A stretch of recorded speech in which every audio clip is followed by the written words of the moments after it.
Divorce ఏ కారణాల వల్ల తీసుకోవచ్చంటే adultery. మన లైఫ్ పార్ట్నర్ వేరే ఎవరితోనైనా అక్రమ సంబంధం పెట్టుకుంటే మనం డివోర్స్ తీసుకోవడానికి అవకాశం ఉంటుంది. అలాగే క్రూయల్టీ, మన లైఫ్ పార్ట్నర్ మనల్ని ఫిజికల్గాను లేదంటే మెంటల్గాను హెరాస్ చేస్తున్నప్పుడు మనం డివోర్స్ తీసుకోవడానికి అవకాశం ఉంటుంది.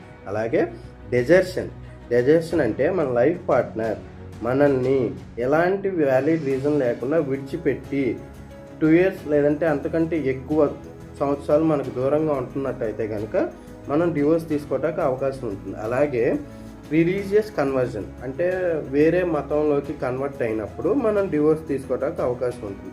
అలాగే మన లైఫ్ పార్ట్నర్కి సీరియస్ మెంటల్ డిజార్డర్స్ అంటే భయంకరమైన పిచ్చి అలా ఉన్నప్పుడు కూడా మనం డివోర్స్ తీసుకోవడానికి అవకాశం ఉంటుంది. అలాగే కమ్యూనికబుల్ డిసీజెస్ అంటే సీరియస్ సెక్షువల్లీ ట్రాన్స్మిటెడ్ డిసీజెస్, నేను మీకు చెప్పేదేం లేదు, మీకు తెలిసిందే. అలాగే రెనౌన్షియేషన్ ఆఫ్ ది వరల్డ్ అంటే వాళ్ళు వేరే order, religious order, for example సన్యాసిగా మారినప్పుడు లేదంటే మాంక్స్ కింద మారినప్పుడు కూడా మనం డివోర్స్ తీసుకోవడానికి అవకాశం ఉంటుంది. అలాగే ప్రిజంప్షన్ ఆఫ్ డెత్, మన లైఫ్ పార్ట్నర్ 7 years లేదంటే అంతకంటే ఎక్కువ మిస్సింగ్ అవుతున్నట్టయితే కనుక మనం దాన్ని వాళ్ళు డెత్ అయినట్టుగా భావించి డివోర్స్ తీసుకోవడానికి అవకాశం ఉంటుంది.